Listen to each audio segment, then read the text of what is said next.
you desire in that life or situation. So let's prune that in our prayers and keep praying. God, you need to remove that, and watch him change situations. Let's prune this, because if we allow that to grow, it's just going to shade out and it's going to hinder the other prayer. And we got to keep going. But that tree that's dying that the farmer is asking to take care of, we've got to keep throwing fertilizer on even our healthy plants. So every so often we need to give them a little shot of fertilizer. A little shot of Miracle Grow. Let's give them a little shot of Miracle Grow. Let's saturate them with soluble prayers over and over and over. Amen. I'm praying for this. It looks like you're getting healthy. It looks like your finances are changing. Your marriage is changing. But we've got to continue to keep fertilizing it with our prayers until that fruit happens, and that bliss, that changed situation, they come to you and say, that's exactly what I've been asking for. Thank you for praying for this. We continue to saturate and pray over that. So it's a fascinating thing. And it starts to happen. So we fertilized it. We've pruned it.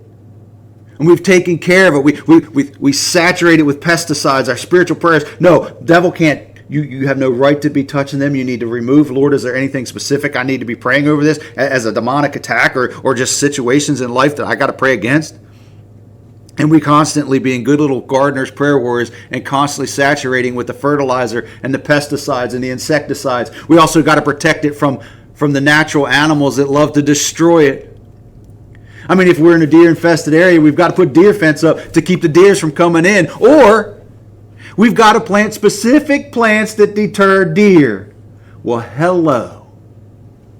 Well, there are specific prayers we need to be praying to deter the enemy from attacking our trees, our vegetables, our plants, our friends, our families, our situations, our church. There are specific prayers we've got to plant that will deter him. It says you can't attack because the hand of God is on this situation. Or we see that, that's got to be gone. We've got to do something to get rid of this steal, kill, and destroy situation over here. And so we're constantly watching it. But also I have to be so intimate with that tree that I know every inch of that tree. I know where it's susceptible to that disease here, because every year I gotta put a little bit of ointment on that right there, because that seems to be where this happens.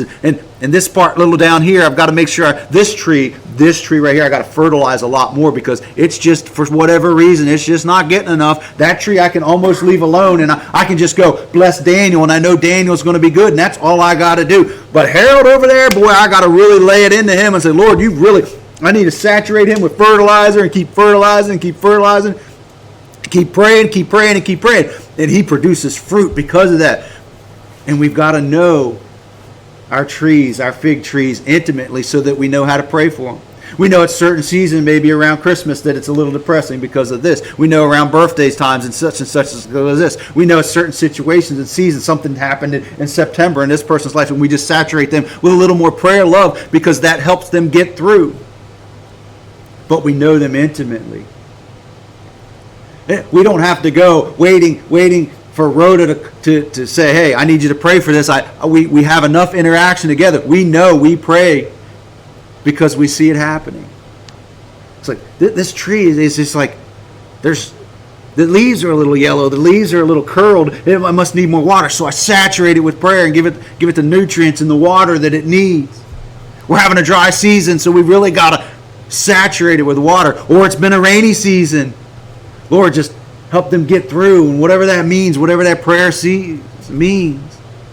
And it was fascinating, because you all goes back to the mountain that he talks about later on. That we're supposed to be asking his will, and we're supposed to be praying according to his will, but we're supposed to be praying with confident trust that we received it and he will do it. So we go back to the tree. Why did Jesus curse that tree? Because that tree had no sign of fruit that it was going to produce that year. It was going to be a fruitless tree. That tree was not going to accomplish what it was designed to accomplish that year, because it had no buds. Without no buds, it's going to produce no fruit. How does that relate to our prayer life? If we're not praying, nothing is ever going to happen. If we don't pray, situations don't change.